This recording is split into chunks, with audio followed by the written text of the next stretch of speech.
Well, hello there once again. I'm up at Lovell Canyon here.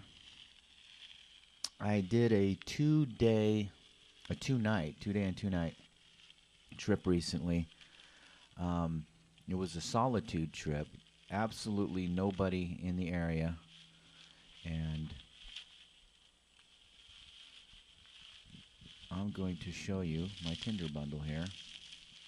All natural materials from the surrounding area. And you'll notice the strip of bark that I'm using to wrap it with. Very important to keep that tinder bundle together. Uh, and some of the bundles that I've made recently, where I didn't have anything to wrap it with, it gets difficult as you're striking the flint. It's easy to just blow the bundle into pieces, you know.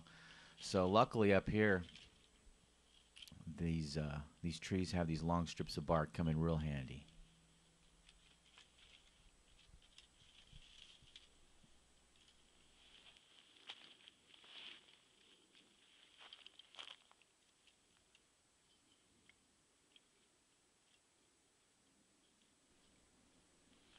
This is going to be a small fire pit, which is, I prefer them in most situations. I mean, if I've got a lot of wood to burn, I'll make a big fire, but I try to keep them small and contained, almost like a little oven when they're done.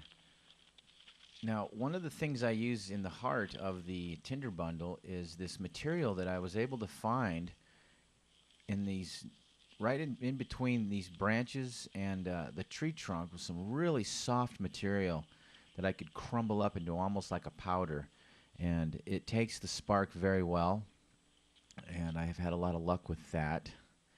I'm just trying to gather about a handful of this stuff.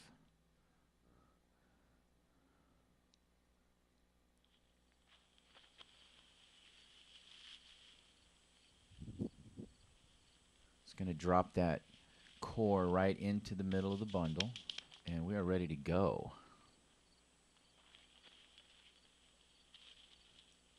This is Old Faithful here, my Flintsteel and knife combination, and it's just I'm able to make fire after fire with this. It's been working out real good. So I'm just going to build up my the top of this so that I can throw it underneath and get this fire started.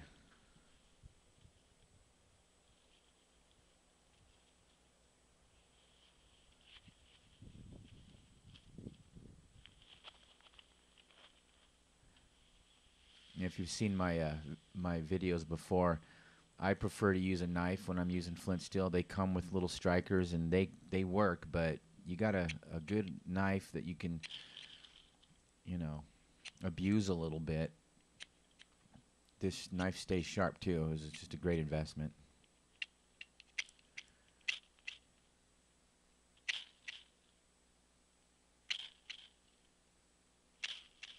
Just want to get that good sizzling spark that sizzles for a second or two.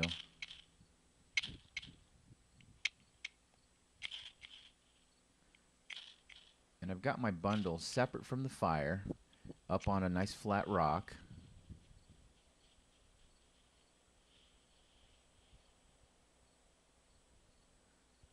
It's always good to take a little break and just be persistent. You don't want to tire yourself out, you know.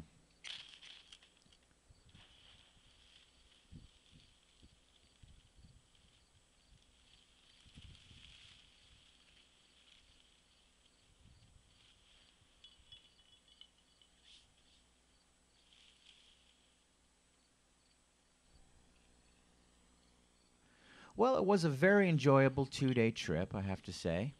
I will say this, though.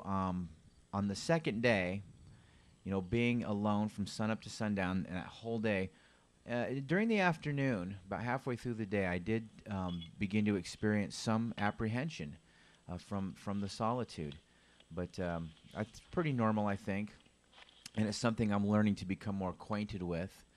And but very enjoyable, relaxing.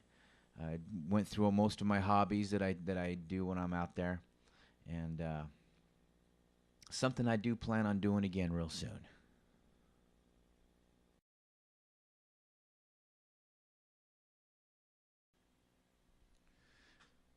And of course, after getting that fire started, one of my very favorites, a little chunky clam chowder for dinner, and voila! Thanks for watching. On the trail, on the trail, on the trail. You're gonna find me on